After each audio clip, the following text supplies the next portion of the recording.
الرحيم وصلى الله على سيدنا محمد وعلى آله وصحبه وسلم تسليما.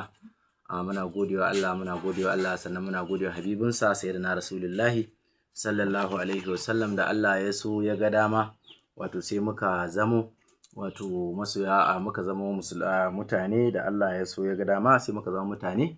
Bayan nan ubangiji madaukakin sarki ya ƙara zaɓar mu muka zama al'ummar annabi Muhammadu, wa'anda sauran annabawa ne suke digirgida su kasance a al'ummar manzon Allah sallallahu alaihi wasallam. Kamar yadda mutane suke gani yan uwa yan wannan zawiya tamu mai albarka ta zawiyatul harazimiyya su nemi lalle mu dan zamna game da wato bambance ko abin nan wato game da zaman lafiya da juna a cikin kanmu ko in ce a junanmu da yan uwanmu musulmai, wanda ubangiji madaukakin sarki ya yi maganganu da yawa.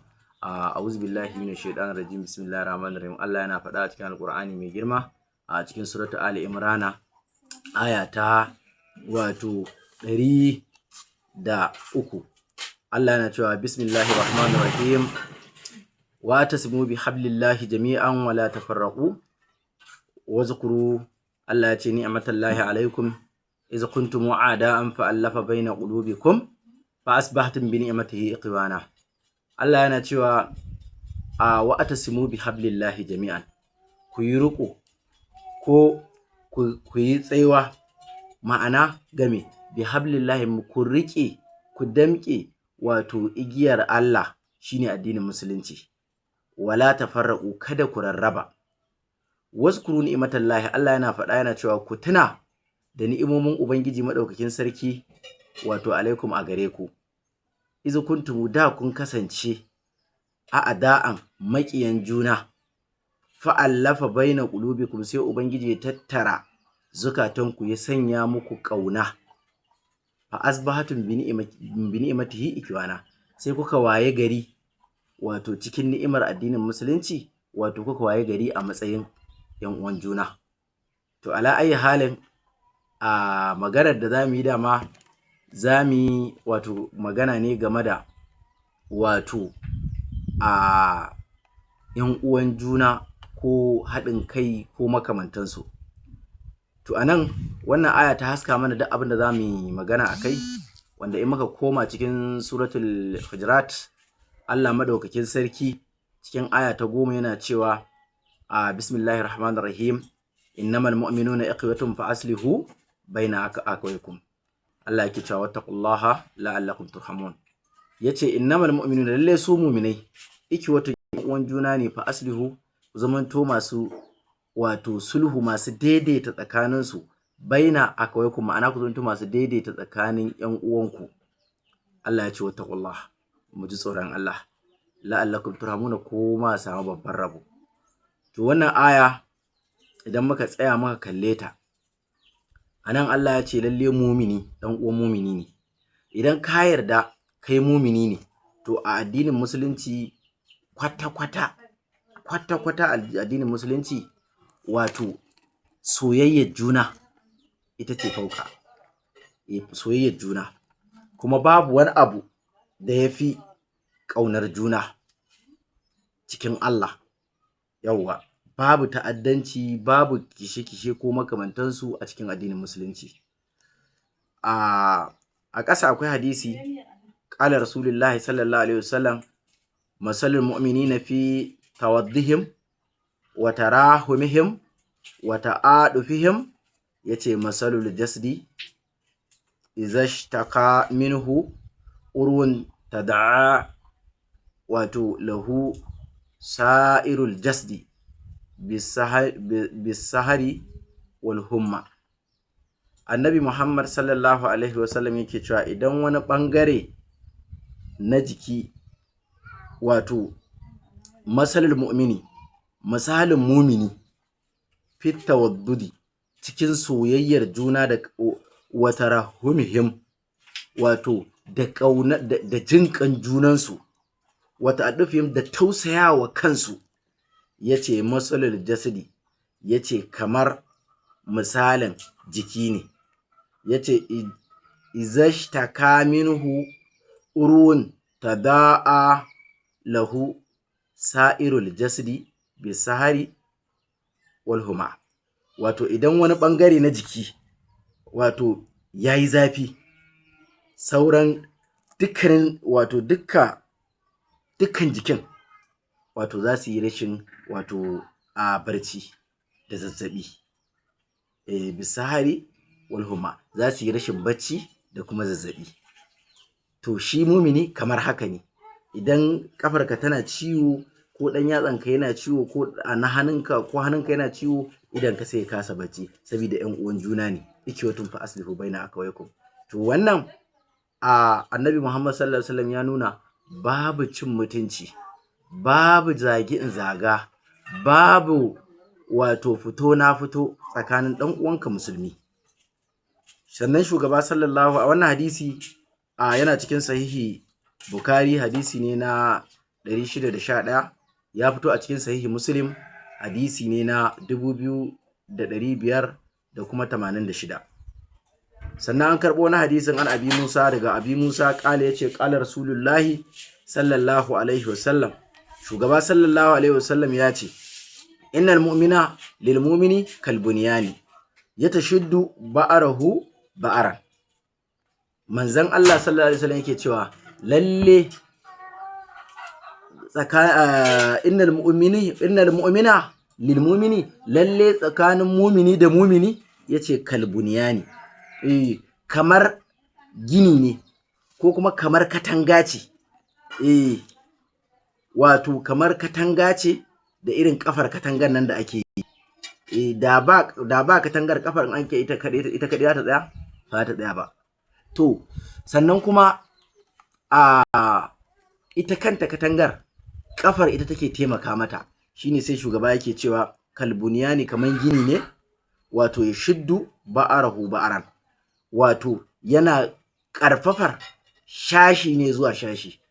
Kai kana karfafa dan uwanka mumini, mumini yana karfafa dan uwanka mumini. Babu inda manzon Allah sallallahu alaihi wasallam yayi maganar wani malami ko wani kaza ya ci zarafin wani dan uwansa musulmi, babu wannan. Amma tunda an riga an gadar mana Yahudawa da Wahabiyanci ya shigo cikinmu, ya gadar mana da wannan bala'i na ga arna can a kudu wanda ba sa sallah, wanda kiristancin ma ba su yarda da shi ba. Akwai surata suna nan wanda ba sa kiristancin, ba sa musulunci. Ba za ku je ku musuluntar da su ba, sai ku zo ku sami ƴan uwanku musulmi wanda kuke azhar tare, la'asar tare, magriba tare, isha'i tare, subahi tare. Wa'annan sai ku zo ku ce wai dole wa'annan su ne mushrikai, su ne kafirai. Saboda me? Saboda wani abu da ya saba wa ra'ayinku, ba ya saba wa koyarwar Annabi Muhammad ba, ba ya saba wa koyarwa ta wato fiqhanci ba. Shugaba sallallahu alaihi wasallam bayan ya faɗi wannan hadisi, to akwai aya da Allah madaukakin sarki ya karfafi wannan hadisi. Allah yake cewa na'am, Allah madaukakin sarki yake faɗa wato a ƙarfafar wannan aya, yake cewa ya ayyuhallazina amanu, ya ku wanda kuka bada gaskiya, ya mu wanda muka bada gaskiya, la ilaha illallah muhammadur rasulullah sallallahu alaihi wasallam. Wannan aya da zan kawo ba ma nan ba, wacce ta yi magana game da ƙarfafar mumini da muminin, tana cikin suratul tauba aya ta 71, inda Allah madaukakin sarki yake cewa wal mu'minuna wal mu'minatu ba'ruhum awliya'u ba'd. Mumini namiji da mumina mace, sashin su majibinta sashi ne, inji Allah a cikin Alƙur'ani mai girma, aya ta 71 a cikin suratul tauba. To dan haka ƴan uwa masoya Annabi Muhammad sallallahu alaihi wasallam, idan muka koma cikin suratul Anfal aya ta 41, Allah na cewa wa adiullaha wa rasulahu, yace wala tanaza'u fatafshalu wa tazhab rihu. Yawa iya wannan aya da za mu tsaya arnan duniya so ake su kalli kyakkyawar ɗabi'ar musulmi wa addinin mu. Kuma sannan a cikin addinin musulunci sallallahu alaihi wasallam na Annabi Muhammad sallallahu alaihi wasallam, akwai arna na amana wanda Annabi ma ya zauna da su, wanda kuma an yi maganganu da yawa. To amma mu akan kanmu ya kamata mu sami kyakkyawar wato shaƙuwar juna da san junanmu. Allah yana cewa wa abi'u Allah wa rasulahu, ku bi Allah da kuma manzansa. Yace me, wala tanaza'u, kada ku yi jayayya, kada ku yadda saɓani ya shiga tsakaninku. Fatafshalu wa tazhaba rihukum. Allah ya ce wato fatafshalu, rauninku sai ya bayyana, wa tazhaba rihukum, wato sai ku tafiyar da ƙanshinku, ma'ana ku tafiyar da wato ƙarfinku. Idan kuka yi zayayya, wancan ya ce ai wancan dan wancan ƙungiya arne ne Allahu akbar, wancan ma ya ce dan wancan ƙungiya arne ne Allahu akbar, ya ka gani? Hausawa ma sun ce sai bango ya tsage a dangane yake samun abin nan. Da haka ƴan uwa masoya annabi Muhammad sallallahu alaihi wasallam, to mu tahi tsaye mu jajirce, sannan dukkan musulmi dan uwan musulmi ji annabi Muhammadu. Ba don ko ba, saboda me, wata saburi ko sai ku tafiyar da wato a ƙarfinku, ma'ana ku bazar da ƙarfinku, a gane ba ku da wani quality, ba ku da wani abin nan, ba ku da wani analysis gaba ɗaya. Shikenan Allah ya ƙara gaya mana a cikin suratul wato Hujurat aya ta 11 da zuwa ta 12, kamar da muka kawo ta 10 a baya. Allah yake cewa ya ayyuhallazina amanu la yaskar qauman min qaumin. Ya ku wanda kuka bada gaskiya, wannan aya salakin ta ya sauka ne akan sahabban annabi Muhammadu, amma mu masoya annabi Muhammadu, mu mabiya manzon Allah sallallahu alaihi wasallam, tana aiki mutum daga yau har izuwa tashin alkiyama, tun daga ranar saukarta har izuwa tashin alkiyama.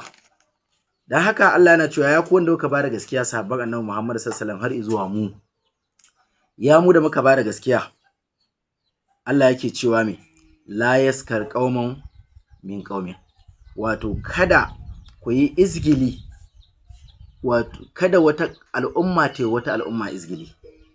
Bi ma'ana kada musulmi ya ce ka arnan, ko kuma ya ce kiristan banza, kada kirista ya ce musulmin banza. Idan aka yi haka an yi kuskure. Menene? Mu ɗauki ayar gaba. Ayar gaba mai Allah yake cewa ya ayyuhallazina amanu ijtanibu kaseeran min adh-dhann inna ba'ara adh-dhanni ism. Allah ya ce wala tajassasu wala yaghtab ba'arukum ba'ara.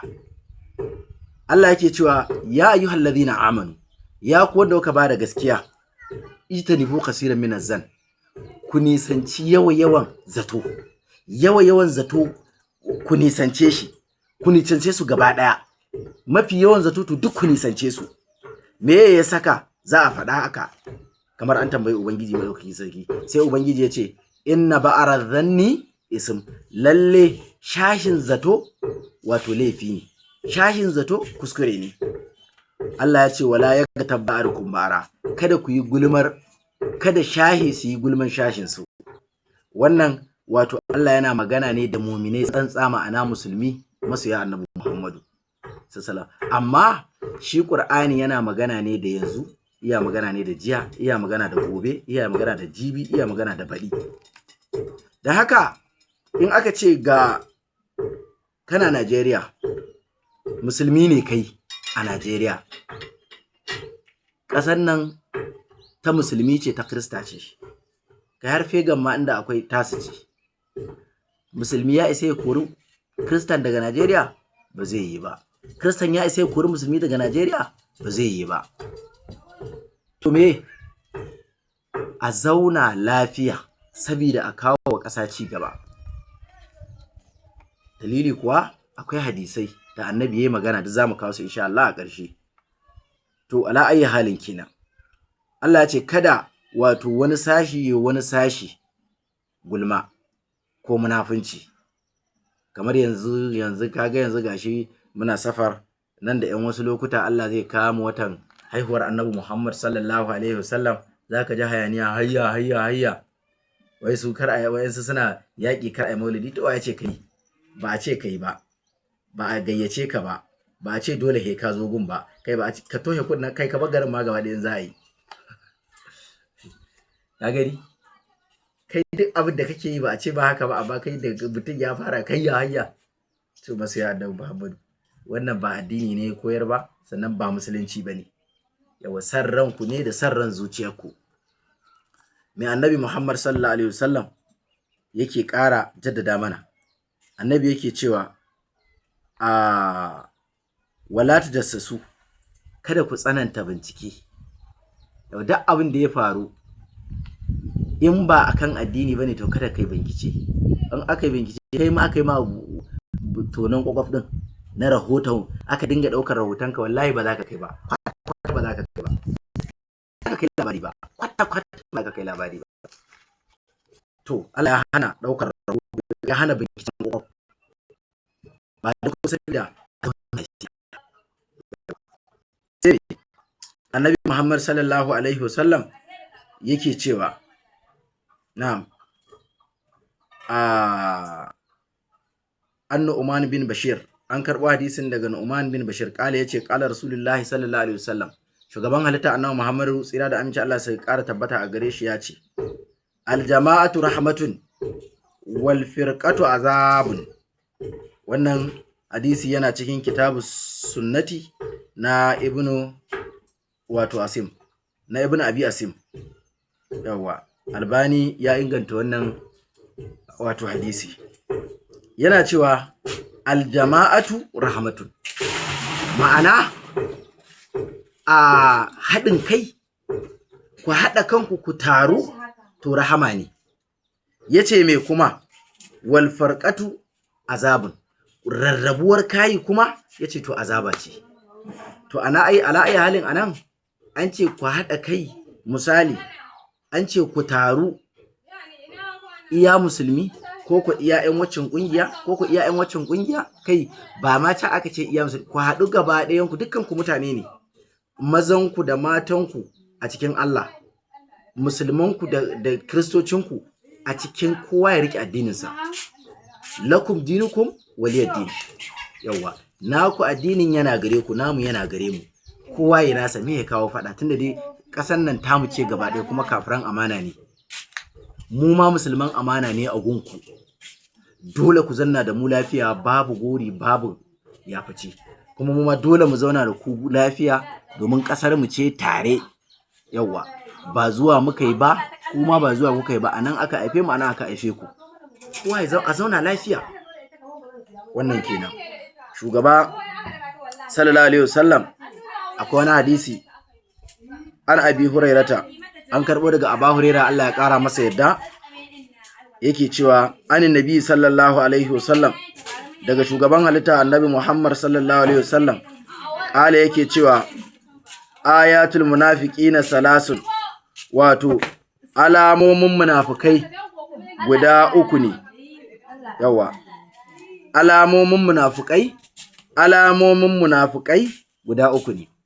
Yace iza hadasa kazaba, idan zai magana ya fesa ƙarya, wa iza wa'ada akalafa, in aka yi alƙawari da shi ko aka yi ƙa'ida da shi ya saba, wa iza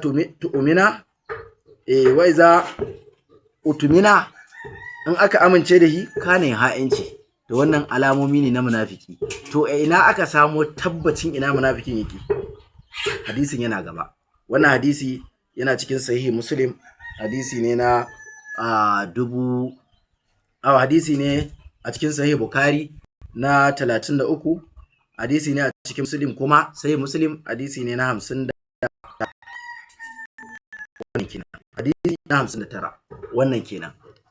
To Allah ayi halin ƴan uwa masoya annabi Muhammad sallallahu alaihi wasallam, da muka duba cikin Ma'ida, suratul Ma'ida kenan, a madaukakin sarki ya faɗi magana, ke cewa ta'awanu 'alal birri wat taqwa wa ta'awanu 'alal ithmi wal udwan.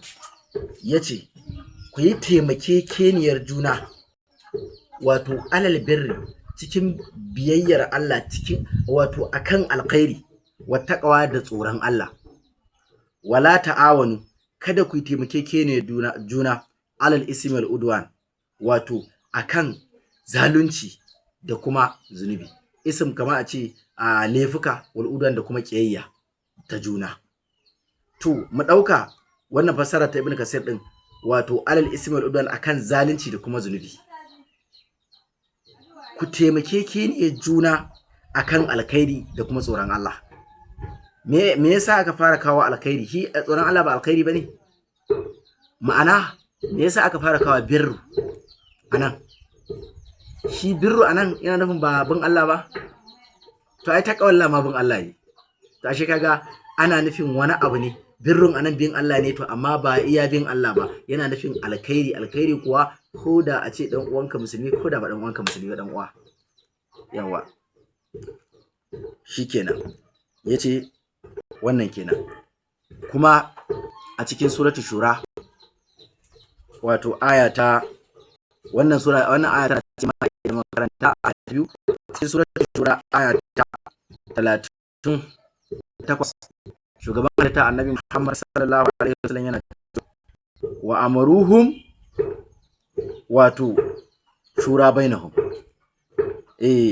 Yace wato al'amarin su wato suna tafiya ne ta hanyar shawara wato ga junansu.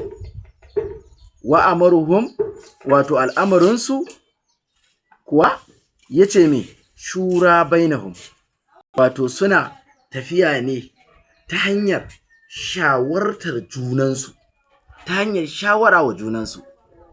Wannan kuwa shi yasa muke ganin mu a Najeriya tamkar abin nan ne, domin ba wani abu da za a zo da shi in dai na gaskiya ne, in dai gaskiya ce babu digon kuskure, babu digon sarrai a ciki, to sai kaga ya zo daidai da koyarwa ta addinin mu. Mu addinin mu shi ya koyar da zama lafiya, babu fada, ba zubar da jini. Addinin mu shi ya koyar da ku rungumi junanku da ƴan uwanku ku zama ɗaya. Shine.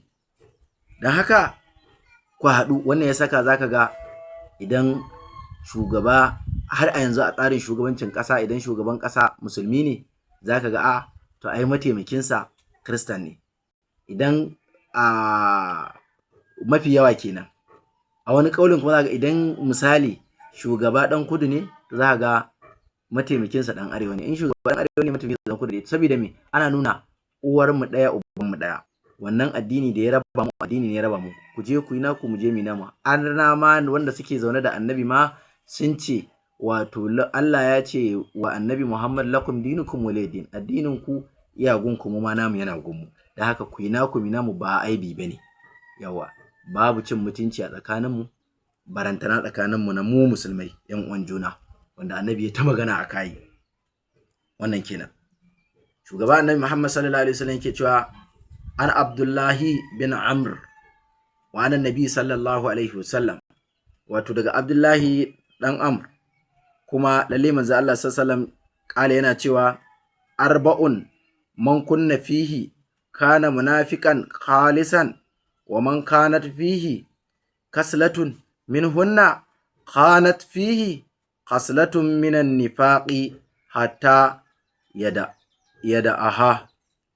Bahabad Rasulullahi sallallahu alaihi wasallam yace halaye guda hudu wanda ya kasance wato ya tara su, ya tara su yana cikin su, wayannan halaye, wato wanda ya kasance fihi yana cikin su. Wa man kanat fihi, wanda ya kasance, wato man kunna kai fihi, wanda ya kasance a cikin su, wato ya zama munafiki cikakke. Mu ya zama munafiki cikakke, ji Annabi Muhammadu. Yace wa man kanat fihi khaslatun minhunna, wanda kuma ya samu ɗaya daga cikin halayen, wato halayen munafincin da za a lissafa yanzu guda hudun,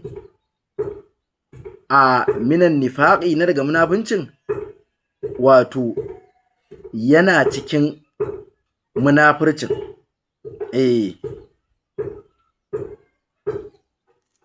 To yana cikin munafircin hatta yada'aha, wato har sai ya bar shi. Wannan guda ɗayan in ka same shi baka bar shi ba, baka daina ba, to kai ma munafiki ne ta bakin Annabi Muhammadu. To wanne ne guda hudun nan? da in ka kasance can alamomi ne, nan kuma in dai suka kasance a tattare da kai kai ne, can alama ce nan kuma tabbaci ne daga annabi Muhammadu. Annabi yake cewa na'am iza utumina khana, shi alamar munafiki in ka aminta da shi ya hayance ka, wannan shine alamar munafiki, ba alama ba, tabbacin munafiki. Duk wanda a cikin constitution wato akwai section irin na 38, 35, 37, wayannan section sun baka dama a ko ina kake, a kowace addini kake, kowace aqida kake, kayi addinin ka lafiya lau, baka da matsalar komai a ko ina kuma kake, kuma ba a yadda wani ya ci mutuncin wani ba. Amma ba fa tsarin koyarwar Allah ba, tsarin constitution din ma ba a bi, daga kan shugabannin har zuwa mu talakawan ba ma bi kwata-kwata ba a bi. Yanzu da baka da kuɗi a garba gallahu, wani ɗan sanda ya zo ta kwarfe kai na kwaɗarka, wanda da zai mamari ɗaya in ka duba section nawa 36, hukuncinsa na shekara 10 ne, tunda shi police ne, ya fi tsauri. Amma sai ka sake kana ya ƙuri wallah bai yana gaggabza mamari saboda baka san kanka ba. Allah ya samu dace. In ba laifi kai ba a yarda, kai ko mai laifi ba a yarda kawai ma'aikaci ya sa shi gaba ta duka ba, yawwa, saboda tsarin doka. Ka san doka ka gama kai a gan gallawo, yawwa. To ɗaya kenan. Shugaba sallallahu alaihi wasallam yake cewa wai za hadatha kadaba, yayin da yazo zai magana kawai shi ƙarya, kawai ya ta buga ƙarya. To ga yamin, in ka zo ka ce shugabannin Najeriya kan munafikai ne, ba kai laifi ba, wacce magana suka yi ba ƙarya ba, kai baka sani ba, ba wata magana zaka ce wanda magana ba ƙarya bace, ba ita kwata-kwata. To wa iza ahada gadara, idan kuka yi alƙawari sai ya saba alƙawarin, daman ba shine a gaban sa ba. To wannan bala'in kuma ya zo har kanmu mu talakawa. Ko a kasuwa kace a garba Allah ga yabon gaskiya, ce a gaskiya ai ba ta ci, gaskiya ba ta ci, kawai sai inna lillahi wa inna ilaihi raji'un, kai gaskiya ba ta ci zai hauka. To wanda kenan. Sai ya ce wa iza khasama fajara, idan husuma ta hada ku da shi mai alamar munafiki, to kawai sai ma fajirci, inna lillahi wa inna ilaihi raji'un. Da zaka tabo wani shehinsa ko ka tabo wani ustaz dinsa, a ran zaka ga fajirci, yazo ya ta kafirta ku. Dakta shugaba guda ni na ji karatun ina da shi, wanda yake bukata yin magana tura masa, ya dinga kama kiran sunan Imam Ali, wanda in ka zage shi a ka'ida ta addinin musulunci wallahi hukuncin kisa ne a ganka. Amma wai dan ya munanta wa ƴan wata firka wanda ba aqidarsa ba, ya dinga kama sunan sayyidina Ali yana buga masa zagi. Inna lillahi. Dakta kuma shugaba na da'awa na malamai. To Allah samu dace. Wannan kenan. Wannan kenan. Yawa, azanna anasu da Allah. Wannan kenan. Sannan wannan hadisi Annabi Muhammad sallallahu alaihi wasallam ya kawo mana shi kamar yanda wato muka karanto shi. Sannan akwai wani hadisi shi kuma wannan hadisi wato an Abdullahi bin Umar, an karɓo shi daga Abdullahi dan Umar, Allah ya ƙara masa yadda. Ƙala yace ra'aytu Rasulullahi sallallahu alaihi wasallam, naga Annabi Muhammad sallallahu alaihi wasallam ya dufu bil Ka'abati, yana dawafi wato a Ka'aba, waya kulu yana cewa ma adiya baki wa adiyaba rihaki wa ma wato a'azamaki wa a'azama hurumataki wallazi nafsi Muhammadin biyadihi la hurmatul mu'mini a azama indallahi hurmatan minki malahu ma lihi wa dammihi sallallahu alaihi wasallam malihi wa dammihi wa an nazunnu bihi illa khair. Wannan hadisi yana da abin gigitawa, wato yana da rudarwa. Sai ka ga to me yake da daraja a gun Allah ne?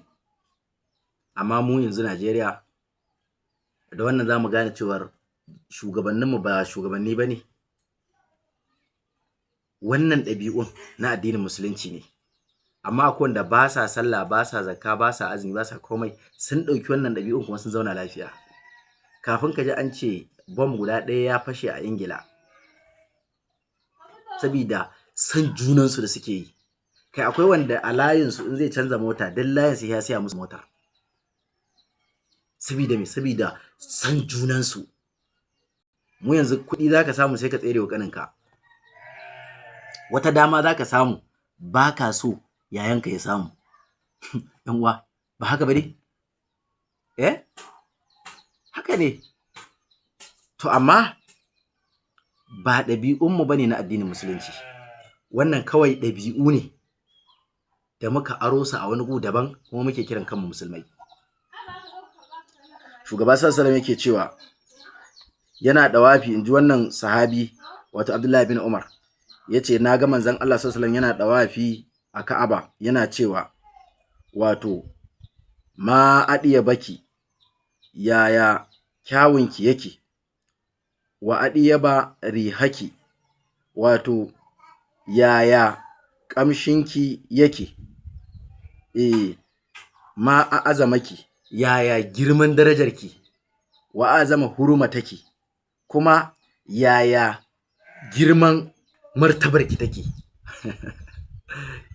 Abin nan lalle kina da girman daraja, sai da yabe ta, kina da kaza, kina da kaza, kina da kaza Ka'aba. Amma ba an gaya miki kiji, domin shi Annabi Muhammad yana magana da komai ne. Yace wallazi nafsi biyadihi, na rantse da wanda raina yake hannun kudurarsa. Allah kenan. Na rantse da wanda raina yake hannun kudurarsa ni Muhammad, inji Annabi Muhammad sallallahu alaihi wasallam. Yace me? La hurmatul mu'mini a azami indallahi hurmatan minki. Yace daraja da martabar mumini, yace wallahi tafi girma da matsayi indallahi a gurin Allah, wato hurmatan minki, fiye da darajarki da martabarki a gurin Allah. Mumini guda ɗaya, inji Annabi Muhammadu. Yau mumune nawa ake kashewa a Najeriya? Ba wani action da ake ɗauka. Kwana-kwanan can wata ƙasa ta zo take, har da shugaban ƙasa sun zo suna neman 'yan ƙasarsu mutum 2, ba sojoji ba, ba 'yan majalisu ba, ba shugaban ƙasa ba, kwaman farar hula ne. Wata ƙasa ta kama su ta ɗaure, amma har shugaban ƙasa ne ya je dan mutum 2 kacal 'yan ƙasarsa. Hal Qur'an da a Najeriya ne, in ba ɗan gwamna bane kai ko ɗan minista, Qur'ani ko turi ko dubu ne ku ka mutu a banza ba, ta damu da ku ne ita ƙasar ba ta ku take ba. To me kamata mi mu haɗe kanmu, musulmanmu da kiristanmu, mu haɗe kanmu a cikin gidanmu na musulunci. Shine in muka haɗe kanmu, wallahi wanda muka ga dama shi zai hau. A ba an mai da mu kwallo, wancan ya buga ta can, wancan ya harba ta can, kowa abin da ya ga dama kawai shi yake yi. Mun ɗebi mahaukata mun ɗora su ne shugabanni. Yanzu dan Allah, ha ba akramukallah, ba za ka gane mahaukata bane sai an buɗe ba karatun, sai ka kawo ba ci mutunsu ake ba, wata mutunsu ake ba, haka tsarin su yake wallahi malam, mahaukata ne wallahi. Kawai dai suna sa bayyana riguna da huluna ake ganin su kamar masu hankali.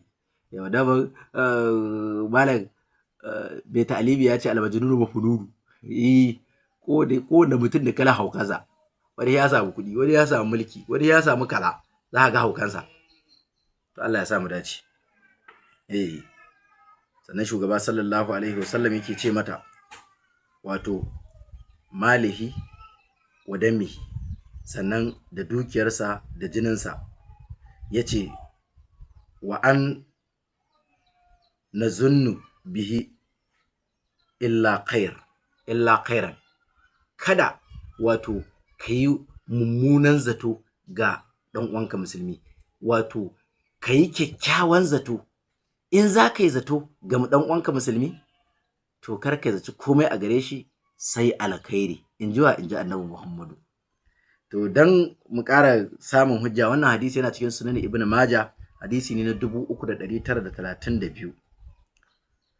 Sannan an karɓo wani hadisin again an Abdullahi bin Amr, daga Abdullahi dan Amri, wa ƙala yana cewa ƙalar Rasulullahi sallallahu alaihi wasallam, shugaban halitta Annabi Muhammadu tsira da amincin Allah su tabbata a gare shi, yana cewa la zawalud dunya ahawanu alallahi min qatli rajulin muslimin.